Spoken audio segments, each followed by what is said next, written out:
इस सेगमेंट में हम बहुत ही खास मेहमान से बात करने जा रहे हैं। हिंदुस्तान से जुड़ चुके हैं हमारे साथ जाने माने पत्रकार सत्य हिंदी, जो कि एक यूट्यूब बेस्ड प्लेटफॉर्म है। उसके वो संपादक भी हैं, जुड़े हुए हैं शुरू से ही। और एक पैनी नज़र रखने वाले, एक खुले ख्यालात वाले आवाज़ हैं शीतल जी, और हमारे साथ जुड़ गए हैं। दोस्तों, एक अहम अपडेट है। भारत क्या ईरान से एक कोई डील कर पा रहा है? तरह की खबरें आ रही हैं। पहले टाइम्स ऑफ इंडिया ने 2 रोज़ पहले छापा कि ईरान अब इजाज़त देगा भारत को उसके जहाज़ निकालने के लिए स्ट्रेट ऑफ हॉर्मस से। लेकिन फिर कल भारत के विदेश मंत्री एस जयशंकर साहब ने एक फाइनेंशियल टाइम्स को एक इंटरव्यू दिया, जिसमें उन्होंने कहा है कि नहीं, वो बातचीत चल ही रही है, केस बाय केस बेसिस पे ईरान जो है जवाब देगा। अब ईरान ने दरखास्त की है कि भारत ने जो फरवरी में 3 ईरान के जहाज धर लिए थे उनको रिहा कर दिया जाए। भारत की एम्बेसी ने तेहरान से यह भी कहा है कि जो हिंदुस्तानी, जो कि लगभग 11,000 इंडियंस हैं ईरान में, वो लैंड बॉर्डर से आगे बढ़े ना, भारतीय दूतावास से संपर्क किए बगैर आगे बढ़े ना, या निकलने की कोशिश करे ना, भारतीय लोगों को कहा गया है। इतने आसान तो नहीं लग रहे हैं लवी जी। शीतल जी से जानते हैं जी। इनको खुशामदीद कहते हैं। नमस्कार शीतल जी, बहुत स्वागत है आपका प्रोग्राम में। नमस्कार। नमस्कार, आपके दर्शकों को भी नमस्कार जी जी। So, Sheetal ji, my name is Lavi, and now I am the co-host on the Swift Sphere. So, मेरा सवाल आपसे ये है कि इस सारी सिचुएशन में जो भारत की स्थिति है वो कैसी है? क्योंकि कुछ दिन पहले हमारी एक बड़ी अच्छी जर्नलिस्ट दोस्त, उनसे बात हुई थी। उन्होंने एक बात बड़ी स्पष्ट तौर पे हमसे शेयर की थी। उन्होंने कहा था कि देखें, जो भारत है वो अपना पक्ष है वो जो चुन चुका है, वो अमेरिका के बिल्कुल साथ है, अमेरिका के पीछे समझ लीजिए, और वो इज़राइल के बिल्कुल साथ है, और ईरान से वो बिल्कुल भी नज़रें मिलाने की ख्वाहिश नहीं रखता। सो आपको क्या लगता है कि भारत की स्थिति किस तरह की है अब? ये बात काफी उनकी जिन्होंने भी कहा उसमें काफी तथ्य हैं कि भारत का जो प्रेजेंट डिस्पेंसेशन है, भारत की जनता नहीं लेकिन भारत का जो डिस्पेंसेशन है, उसमें ये धारणा है कि वो अमेरिका के साथ बहुत क्लोज रिश्ते रखना चाहता है, और अमेरिका में भी ट्रंप साहब का और उनकी पार्टी के साथ। इस चक्कर में लेकिन जो फैसले कर रहा है उसको भारतीय लोग बहुत सारी चीजें नहीं जानते, क्योंकि बहुत सारी चीजें छुपाने की प्रवृत्ति भारत में बढ़ती चली जा रही है। और हमारा प्रेस फ्रीडम इंडेक्स आपको पता ही है, बहुत खराब है, लगातार खराब हो रहा है। जो प्रेस है वो काम नहीं करता जिस काम के लिए उसे वो है। अब एक खबर जो अभी आपने दी उसको मैं और थोड़ा आगे बढ़ा दूं, चूंकि अब ऑलरेडी राइटर वगैरह ने उसको कंफर्म कर दिया है। अभी फिल स्टेवर्ट जो राइटर के हैं, उनका ट्वीट भी है इस बारे में। एक्चुअली 3 टैंकर अमेरिका के कहने पर फरवरी में भारत ने पकड़ लिए थे, जो ईरानी तेल का कारोबार करते थे। लेकिन वो टैंकर ईरान के नहीं थे, एक कारोबारी के हैं जो भारतीय मूल का है और दुबई में कहीं रहते हैं, वो मिस्टर कोई बरार है। तो उसको पकड़ लिया था, और 100 किलोमीटर दूर भारतीय समुद्र से वो थे। और ये माना जाता है कि रूस और ईरान जैसे देश जो सैंक्शंस का सामना कर रहे हैं, इस तरह की बिलिंग वगैरह करा के बहुत से प्राइवेट टैंकर्स वगैरह के जरिए अपने तेल को विभिन्न बाजारों में पहुंचाते हैं, जो बीच में उनके, और अमेरिका इनको रोकने की कोशिश करता रहता है। तो उसने भारत को सूचना दी थी और भारत ने अमेरिकी सूचना पर इनको पकड़ लिया था। अभी जब हाँ, ये जो हमारे 2 एलपीजी के जहाज होर्मुज से वापस भारत आए हैं, वहां हमारे करीब 24 जहाज हाइड्रोकार्बन से लदे हुए हैं, जिसमें 6 एलपीजी के और हैं, कुछ 1-2 एलएनजी के हैं, बाकी क्रूड है और अन्य केमिकल्स वगैरह हैं। अभी वो वहां हैं। तो ये इन तीनों को हमें छोड़ना पड़ा। हमारे यहाँ ये कहा गया कि हमने ईरानी जहाज छोड़ दिए हैं, लेकिन वो एक्चुअली ये वाले थे जो डिस्प्यूट में पकड़े गए थे, अमेरिका की शह पे पकड़े गए थे, और अब मजबूरी हमारी है कि हमें उन्हें छोड़ना पड़ा। तब हमारे वहां से 2 एलपीजी के टैंकर, मतलब जहाज, भारत की ओर, मतलब आप तो एक शायद पहुंच गया है भारत, दूसरा कल पहुंचने वाला है। तो ये खबर अब अनफोल्ड हो रही है इधर बहुत सारे अंतर्राष्ट्रीय माध्यमों से तो एक नए सिरे से रिश्ता भारत को अपना बहुत सारे देशों के साथ, जिसमें ईरान भी शामिल है, जिससे ऑफिशियली एक तरह से कहें आप, हमने अमेरिका के सैंक्शन की वजह से 2019 मई में कारोबारी रिश्ता खत्म सा कर लिया था, फिर से उन पर पुनर्विचार की जरूरत आ पड़ी। लेकिन शीतल जी, ये जो एक धारणा गढ़ गई है भारत की मौजूदा सरकार के बारे में, और ये 2014 से लगातार यही बात कही जा रही है कि ये सरकार जो है सबसे ताकतवर सरकार है भारत की हिस्ट्री में, कभी घुटने नहीं टेकता है, और इसी की वजह से, इसी सरकार के और प्रधानमंत्री जी की वजह से भारत का डंका दुनिया भर में बज रहा है। आप कह रहे हैं कि 2019 ये में कहा जाता, जी ये बहुत अच्छे ढंग से ये प्रचारित किया गया था और ये छवि बनाई गई थी, और ये छवि भारत के सारे मतदाताओं में स्वीकार भी करा ली गई थी। लेकिन अब इसको आर्ग्यू करने वाले बहुत सारे स्वर खुद ही बदल चुके हैं। जैसे दो नाम मैं लूंगा, एक जनरल बख्शी हैं जो 71 की लड़ाई भी लड़े थे और बहुत आप कह सकते हैं कि राइट विंग के यहाँ के काफी जाने, जी लेकिन अब उनके इंटरव्यू आप सुनेंगे तो वो बिल्कुल भारी आलोचक हैं इस समय हमारी इस पोजीशन के, जो हमने अमेरिका के साथ अपनी नत्थी कर दी है। और साथ ही एक कमल सिब्बल हैं जो कई जगह राजदूत वगैरह रहे हैं और विदेश सेवा में रहे हैं, वो भी मोदी जी के और इस डिस्पेंसेशन के बहुत समर्थक बीच में जाने जा रहे थे। लेकिन अब विदेश नीति को लेकर और हमारी भूमिका को लेकर बड़े आलोचक हैं वो, एक ब्रह्मचेलानी है इसी तरह से। तो अब हम पा रहे हैं कि इस डिस्पेंसेशन के लिए इस तरह की इमेज को एक्सेप्ट करने वाले बड़े स्वर नहीं उपलब्ध हैं। वो नीचे का वो काडर जिसका कोई एक्सपोजर नहीं है और जिसकी नॉलेज एरिया बहुत छोटा है, इंफॉर्मेशन के सोर्सेज उसके पास बहुत कम है और वो व्हाट्सएप वगैरह से फीडेड है, उसको छोड़ के अब लोग नहीं मान रहे हैं इस बात को। लेकिन इसी में सदानंद धूमे हैं जो बाहर के पब्लिकेशंस में, वॉल स्ट्रीट जर्नल वगैरह में वो लिखते रहते हैं। उनका ये मानना है कि देखिए, सरकार से या विदेश मंत्रालय से और प्रधानमंत्री से इस तरह की उम्मीदें ना रखें, क्योंकि देश के हित में काम करने की कोशिश कर रही है सरकार। अभी हम किसी के पक्षधर नहीं, अगर ईरान के साथ मजबूती से खड़े हो जाते हैं तो फिर अमेरिका और इजराइल हमारे मुखालिफ हो जाता है, अगर उनके साथ पूरी तरह से खड़े होते हैं तो फिर बाकी लोगों के लिए मुश्किल होता है। देश हित में सरकार जो है निरंतर वो जुटी हुई है, तो फिर उससे ये सवाल या उससे ये तवक्को ना रखा जाए कि ईरान के मामले में खुल के वो उसके साथ वो खड़ा हो। आप इसको कैसे देखते हैं? सवाल ये है कि ईरान से हमारा क्या कारोबारी रिश्ता था और उसका जो हमने विकल्प चुना वो कारोबारी रिश्ता क्या है। ईरान से हमें 60 दिन का क्रेडिट मिलता था क्रूड पर, $12 का रिबेट था, हमारे रुपी में व्यापार था, हमारे बैंक में वो रुपया रखा जाता था। जाहिर है कि उससे जो भी चीजें खरीदी जाती थी वो भी भारत की ही जाती थी ईरान में।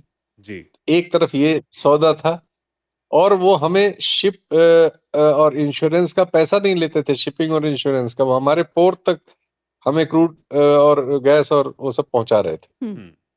19 में हमने अमेरिका की वजह से वो रिश्ता तोड़ लिया। अब हम अमेरिका से इस साल हमने 2025 में एनर्जी ज्यादा खरीदी है।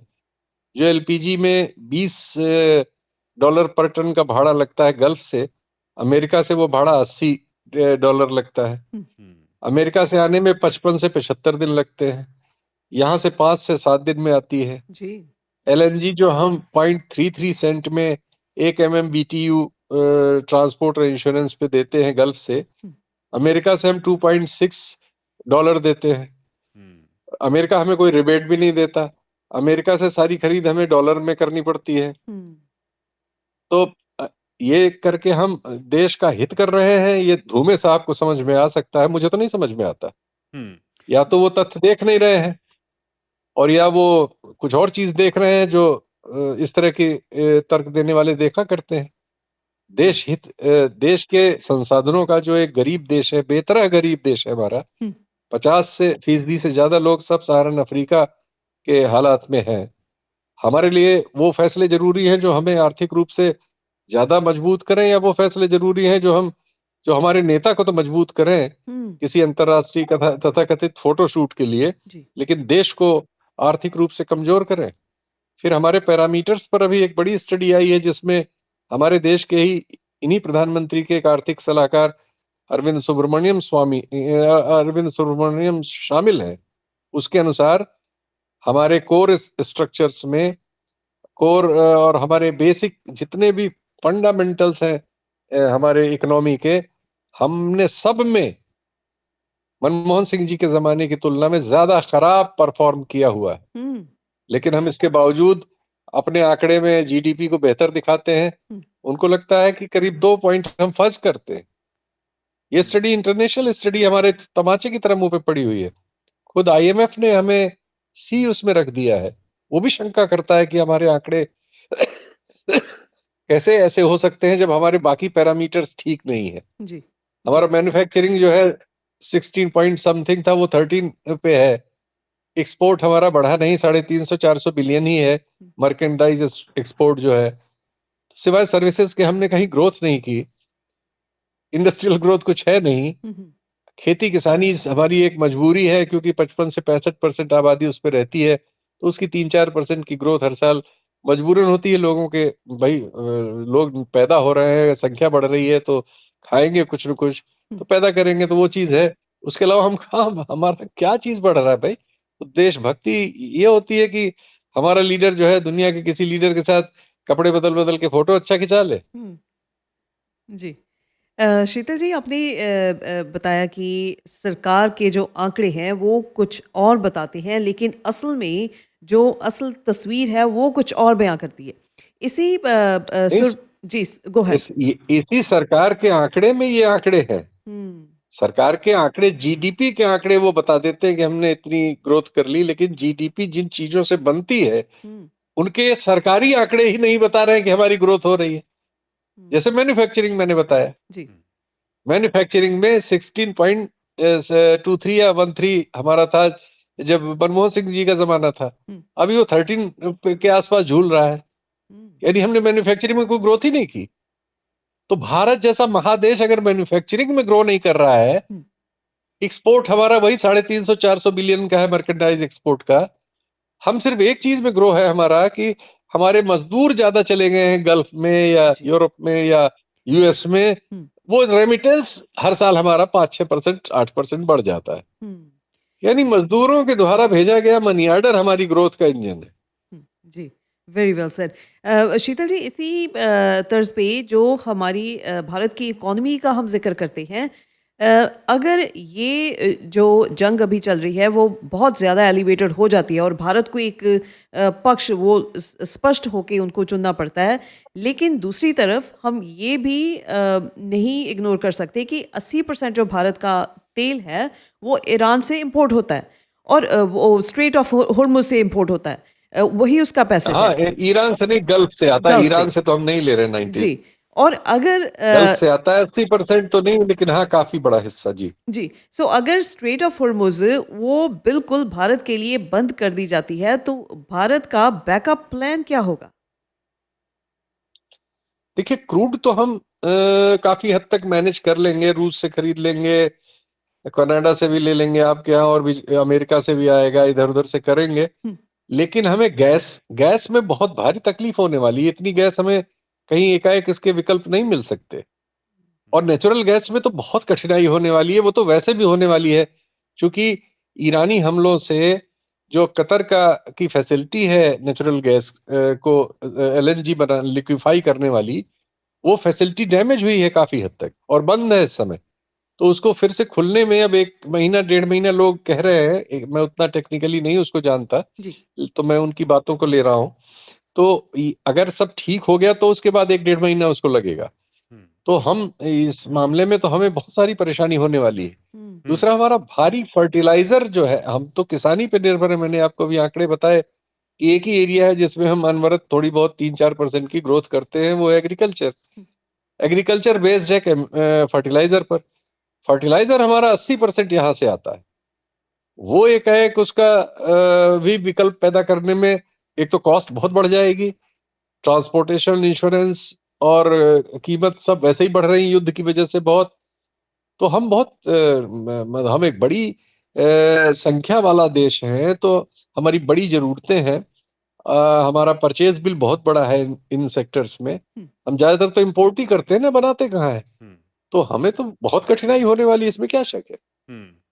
शीतल जी, विदेश नीति पे मेरा एक सवाल है, क्योंकि हमने देखा कि जब ये लड़ाई शुरू हुई, जब बच्चियों के स्कूल पे हमला हुआ, 160 बच्चियां ईरानी मारी गई, उसके बाद फिर गांधी अस्पताल, उस पे हमला हुआ, वो तहस नहस हो गया। भारत की तरफ से कोई टिप्पणी उसमें हमने देखी नहीं। ईरान के supreme leader Ayatollah Ali Khamenei का कत्ल हो जाता है, पहले वाले सुप्रीम लीडर, उस पे भी हमने कोई स्टेटमेंट जारी नहीं किया। लेकिन कई दिनों बाद, 12-13 दिन निकलने के बाद, फिर फॉरेन सेक्रेटरी विक्रम मिस्री साहब गए और वहाँ पर पे उन्होंने कंडोलेंस बुक में साइन किया। लेकिन एक्सटर्नल अफेयर्स मिनिस्टर की तरफ से कोई स्टेटमेंट नहीं आया, ना ही प्रधानमंत्री की तरफ से। फिर अभी वीकेंड पर प्रधानमंत्री श्री नरेंद्र मोदी ने ईरान के सदर मसूद पेजेश्किन साहब से फ़ोन पर बात की, और उसके बाद जो है वो संवेदना जो है वहाँ पे व्यक्त किया गया। खुल के कुछ नहीं सामने आया है कि इसका मतलब कुछ फ़ायदा होगा भारत को, या भारत को थोड़ा-सा जो है वो ईरान नरमी दिखाएगा, या ईरान भारत की मजबूरी समझता है। तो हमारी फ़ॉरेन पॉलिसी फ़िलहाल कहाँ आपको दिखाई दे रही है? क्योंकि एक तरफ तो मोदी जी कनेसेट में वो मेडल पहन के आ गए, हुँ, और बड़े खुले स्वर में उन्होंने इज़राइल के हक़ में उन्होंने अपना बयान दिया, पैलेस्टीनियंस के बारे में कुछ नहीं बोला। अब ये टर्न अराउंड क्या कन्विंसिंग लग रहा है, अंतर्राष्ट्रीय ये विदेश नीति में आपको लग रहा है? देखिए, हमने दुर्भाग्य से कभी-कभी कोई बुज़ुर्ग कोई बात कह जाते हैं और फिर हम उसको घटते हुए देखते हैं, जो हम नहीं चाहते कि वैसे घटे। हुँ, हुँ, डॉक्टर मनमोहन सिंह साहब ने वर्तमान प्रधानमंत्री जी के बारे में एक लाइन कही थी। हुँ, आज वक़्त नहीं है, मैं उसको दोहराऊँगा नहीं, लेकिन आपके दर्शक उसको ढूँढ के समझ जाएँगे। हुँ, जी, दुर्भाग्य से हम उस लाइन को घटते हुए देख रहे हैं। इतना ही मैं इशारा करना चाहूँगा। हुँ। जी। वो लाइन जी। वैसे मुझे पता है क्या बोला था मनमोहन सिंह जी ने। मैं भी चाहता हूँ अब, जी, हाँ, चूँकि आप कनाडा में हैं, आपके लिए सुविधा है, मैं थोड़ा-सा बचूँगा उससे। जी, जी। जी, लेकिन शीतल जी, अगर थोड़ी-सी राजनीति की तरफ हम नज़र डालें, ये भी एक हकीकत है कि जो सत्ताधारी पार्टी है, वो तकरीबन देश में ज़्यादातर वो कैप्चर कर चुकी है, उनका होल्ड बन चुका है, और लोग जो है वो चाहे अंधभक्त कह लें, चाहे उनकी जो पॉलिसीज़ हैं इस सत्ताधारी पार्टी की, उनमें ज़्यादा उनका बिलीफ सिस्टम है। लेकिन ये भी एक हकीकत है कि लोग उनको चुन रहे हैं, लोग उनको चाह रहे हैं। सो इसके बारे में आप क्या कहेंगे?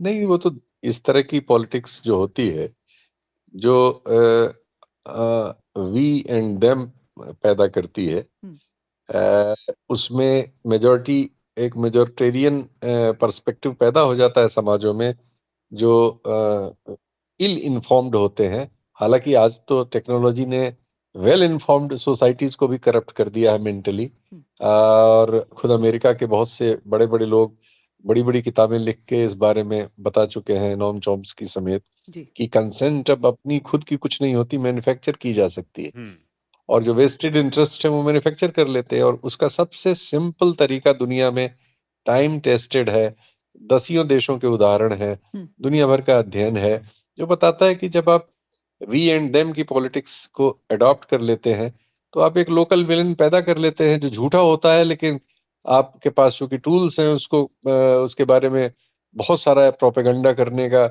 तो हमारी सोसाइटी में जो अल्पसंख्यक है उसको हमने विलेन बना दिया है, हुँ, और मेजॉरिटी को लग रहा है कि उसकी वजह से ही उनकी सारी प्रॉब्लम है, वो गरीब हैं तो उसकी वजह से है, उनके यहाँ लॉ एंड ऑर्डर की प्रॉब्लम है तो उसकी वजह से है, उनके यहाँ और कोई भी चीज़ है, वो तरक्की नहीं कर पा रहे हैं तो उसकी वजह से है। तो वो सब चीज़ उस पर आयद है, और वो जो है इविल है, और उसको हम, मतलब वो तो बात वहाँ तक पहुँच जाती है कि उसको हमें मार देना है, या उसको उस पे बुलडोज़र चला देना है, हुँ, या उसे जेल में डाल देना है, उसकी ज़मानत नहीं होने देना है, उस पे ऐसे-ऐसे कानून लगा देने हैं कि ज़मानत ना ले पाए वो। और ये सब करके सैडिस्ट प्लेजर हम लेने लगते हैं जब सोसाइटी इस तरह से सिक हो जाती है, जी। बीमार हो जाती है कोई सोसाइटी, हुँ। और प्रोपेगेंडा उसको बीमार कर देता है, और 24 घंटे सारे टेलीविजन चैनल, सारे रेडियो, सारे अखबार, सारे सोशल मीडिया प्लेटफॉर्म एक ही तरह की चीख-पुकार मचाए रहते हैं, हुँ। और जो लोगों को इन्फॉर्मेशन चाहिए, ज़रूरी इन्फॉर्मेशन, उसकी जगह ज़हर उनके दिमाग में जाता रहता है, जी। तो ऐसे नतीजे आते हैं। ये किसी एक देश की सफलता की बात नहीं है, किसी एक पार्टी की भी सफलता की बात नहीं है। हुँ। ऐसा करके बहुत से लोगों ने पिछले 40-50 सालों में राजनैतिक सफलताएँ पाई हैं, लेकिन उन सबको तानाशाही कहा जाता है। हुँ। हम्म, और दुर्भाग्य से जो इस तरह के स्टडी करने वाले सोशल ग्रुप्स हैं दुनिया में, वो सब हमारे बारे में भी उसी तरह की बात कर रहे हैं। जी। शीतल जी, समय देने के लिए बहुत धन्यवाद आपका, और हमारे सुनने वालों को आपने इतना वक्त दिया। बहुत शुक्रिया आपका। बहुत शुक्रिया जी। आपके आपके श्रोताओं को बहुत-बहुत धन्यवाद, नमस्कार कि उन्होंने मुझे सुना। जी, नमस्कार। बहुत शुक्रिया।